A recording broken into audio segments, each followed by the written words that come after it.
And I go now to the gentleman and friend from Texas, the Honorable Judge Poe. I thank the Chairman and the Ranking Member for letting me sit on the committee today. Ms. Engelbrecht, I have some questions for you. So short answers would work okay. Okay. Have you, after you started King Street Patriots and True the Vote, were you visited by the FBI? Yes, sir. Were you visited by the FBI terrorist squad, or whatever they call themselves, that investigate terrorists? Yes, sir. How many times did you have either meetings or conversations with the FBI? There were 6 inquiries. Were you visited by OSHA? Yes, sir. How many times? Once. The ATF? Yes, sir. How many times were you visited or audited by the ATF? Twice. And you were also visited by the Texas Commission on Environmental Quality? Yes, sir. The state agency of the EPA. Is that correct? Yes, sir. The IRS, how many times? 2 personal audits, 2 business audits. At some point, did you believe you were under some criminal investigation?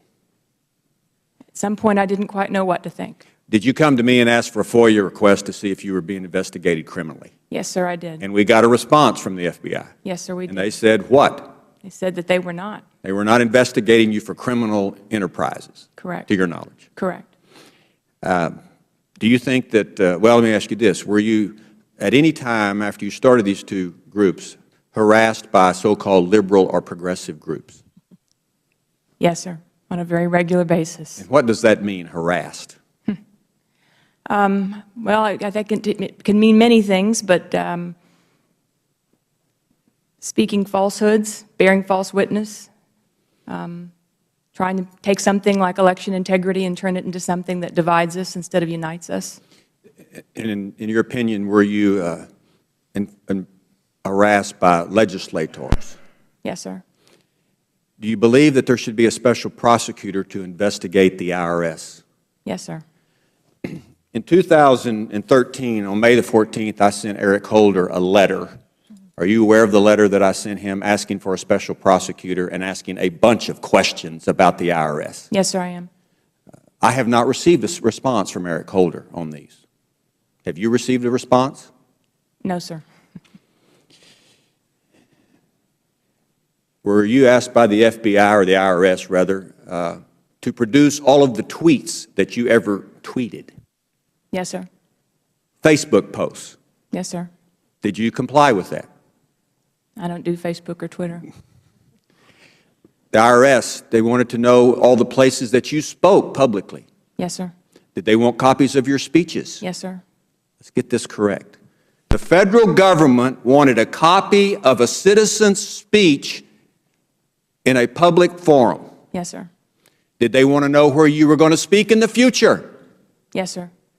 Did they want to know the names of the groups you spoke to? Yes, sir. Did they want the mailing list or the attendee list of the people that were in attendance at the places that you spoke? Yes, sir.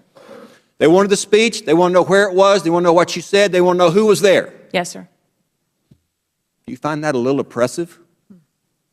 Find it highly Do you political. think that the United States Constitution lets the federal government swoop in and chill the right of free speech by demanding all of this information?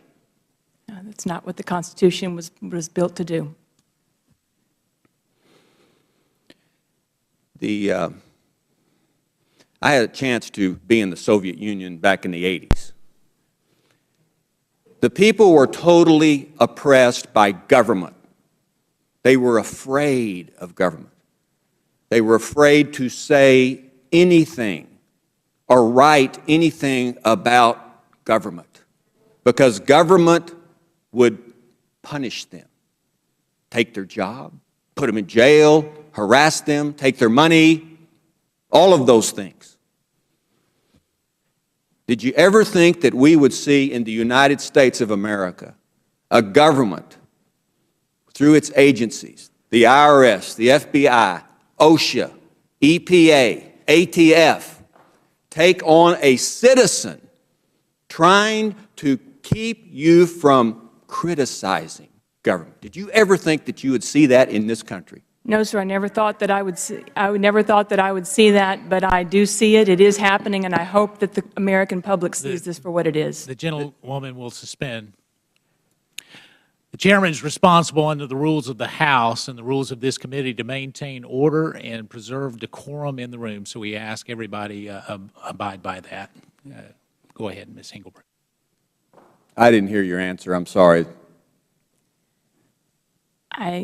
My answer was no. I never believed that this could happen, and for many years I didn't want to believe that, by all appearances, what seemed to be happening was in fact happening. And it is my hope now that we don't gloss over these moments, that we see them in their fullness for what they are, because it threatens to undermine the very fabric of this republic, sir. Ms. Gerson, did you ever think that the things that I have mentioned, that has happened to you and Ms. Engelbrecht, did you ever, as an American, think that you would see government swoop down and punish you for exercising the right to criticize? Absolutely not. How does that make you feel as an American citizen? Angry. And you testified that you don't think we're doing enough to solve this oppression. Correct. Lastly, if I may, Mr. Chairman, my grandmother, who was my most influential person, Democrat, by the way, to my friends over there, used to say there was nothing more powerful than a woman that has made up her mind. I think we have three of those women right here today. Thank you